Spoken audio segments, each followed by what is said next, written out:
இந்த video evening போல் எடுத்த video தான் இது. ஈவினிங் 4 மணி ஆனாலே கட்டன் சாயை வந்து பார்த்திங்கன்னா வச்சுருவேன் எப்போவுமே. எங்கள் மாமியாருக்கு தினமும் ஒரு நாட்டுக்கோழி முட்டை வந்து டாக்டர் சாப்பிட சொல்லியிருக்காங்க. அதனால் அவங்களுக்கு வந்து ஒரு பக்கம் வேக வச்சுட்டேன். முட்டையை வந்து 10 நிமிஷம் வேக விட்டுட்டு அதுக்கப்புறம் ஐஸ் கட்டி தண்ணியில் போட்டு எடுத்தாலே போதும். முட்டையோட தோல் வந்து சூப்பராக வந்துடும்.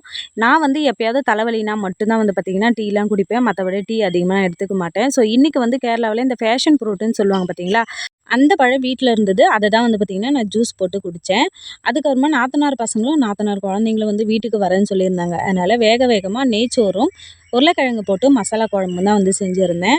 நாத்தனாரோட 2வது குழந்தை பிறக்கும்போது எனக்கு கல்யாணம் ஆகிட்டு நான் வந்து இந்த வீட்டுக்கு வந்திருந்தேன். ஸோ அப்போ அவள் குழந்தையா இருக்கும்போது செல்லக்குட்டி, பட்டுக்குட்டி, தங்கக்குட்டின்னு நான் வந்து பாட்டு பாடுவேன். அதனுடைய அர்த்தம் என்னன்னு இங்கே யாருக்குமே தெரியாது. அவள் வந்து பார்த்திங்கன்னா இப்போ பெரிய பொண்ணாயிட்டு என்ன எப்பவுமே வந்து வீட்டுக்கு வந்தானா இடுப்பு மேலே ஏறி உட்காந்துட்டு செல்லக்குட்டி, பட்டுக்குட்டி, தங்கக்குட்டின்னு சொல்லிகிட்டே இருப்பாள். அவ்வளோதான். இந்த வீடியோ பிடிச்சிருந்தா லைக் அண்ட் ஷேர் பண்ணுங்கள். வீடியோ பார்த்ததற்கு நன்றி.